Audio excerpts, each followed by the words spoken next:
The art of buying a business. A lot of people ask, how do you buy a business with no money and bad credit? Well, actually, there's two ways that you can buy a business with no money and no credit. So, let's look at the first option. All right?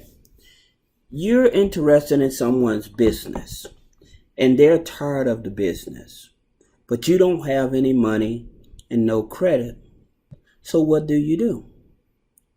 Well, the easiest way is to approach them and ask them exactly, what's your number?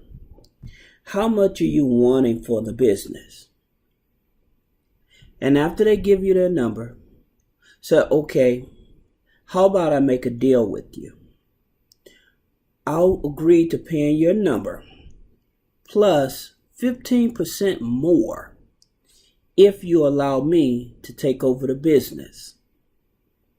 Now, most people don't think about this, but if they're willing to sell you the business and you know that it's generating revenue and you know that you already have a stream of customers, that you don't have to go out looking for the customers, you have the leverage. And the reason you have the leverage is because, one, that person, he doesn't want to deal with the business anymore. Okay? Number two, you may be crazy about this type of business and you know exactly how to generate revenue in the business. So, moving forward, let's assume that they agree to sell you the business. Now, what you do, you can take that book of business and you can approach someone or a financial institution that offers accounts receivables.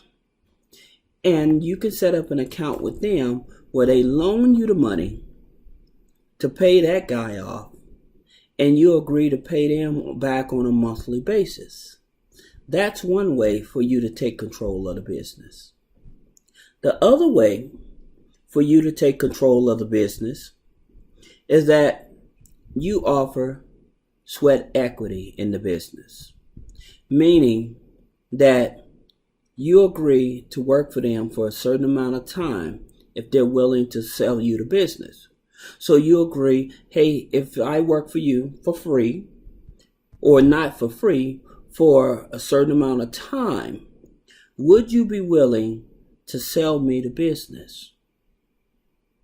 Now, the thing about it, if you know what the business does, how it operates and stuff, and you have a good relationship with the person, they more than likely will be willing to turn the business over to you. Now, given the amount of time, you said, well, if I'll need a few months to get the first down payment. So they work with you so that you can get the first down payment. There's also a third option you can do. And that third option is this. You know everything about the business. You go out and you find a silent partner that's interested in owning a business. They may have a job, but they may have money in a 401k, or they may have money from an inheritance or something. And you let them know, hey, let's form a partnership. I know all about this business, and I'll be willing to put in the sweat equity if you're willing to put up the capital. And you make an agreement with them. So the guy that actually owns the business, because he knows you, he's willing to sell you the business because you know all about the business. And the person that's willing to put up the capital to buy the business, you make an agreement to where you pay them monthly profits until you reach to a certain agreement.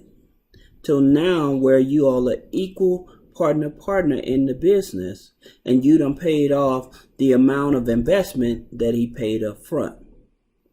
Now, you have three ways of how you can actually buy a business if you have bad credit and you don't have any money to buy the business with.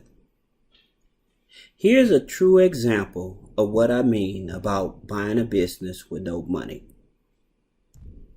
I have a friend.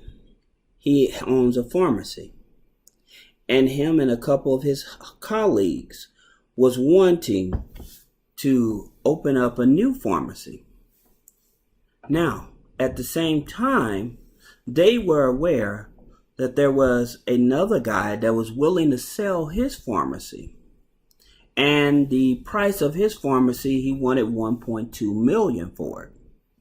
So I told him, look, instead of you building up a brand new pharmacy and then trying to generate traffic, trying to build a relationship with new people and everything, why don't you consider buying this pharmacy? So again, these guys did not want to pay any money for the business. So I said, what you can do is approach the owner of the business. You already know that he wants $1.2 million for the business. Tell him you will agree to not only pay him $1.2 million, but you will be willing to pay him $1.5 million for the business. Now, you went up to almost $300,000. Now, you may think, well, that's pretty steep. Well, let's look at the numbers.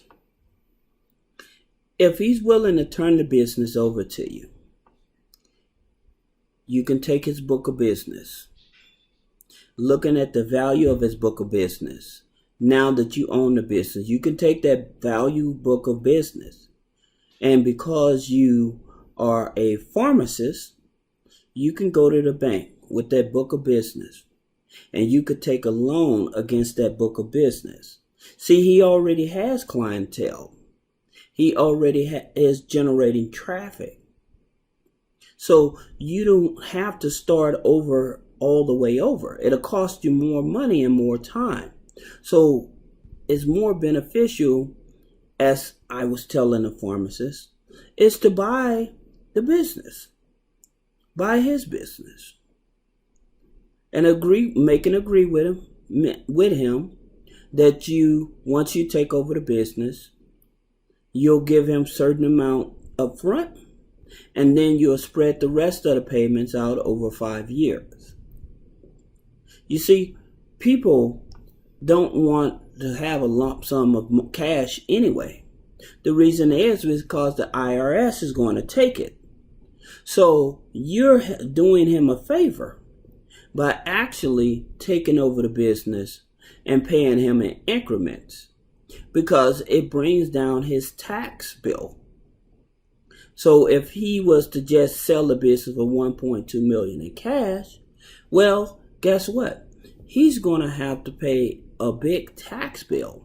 So he'll still end up walking away with less than $1.2 million because of the big tax bill. However, if he's willing to sell you the business for $1.5 million, now by you paying him in increments, he's able to lower his tax bill, and he keeps more of his money.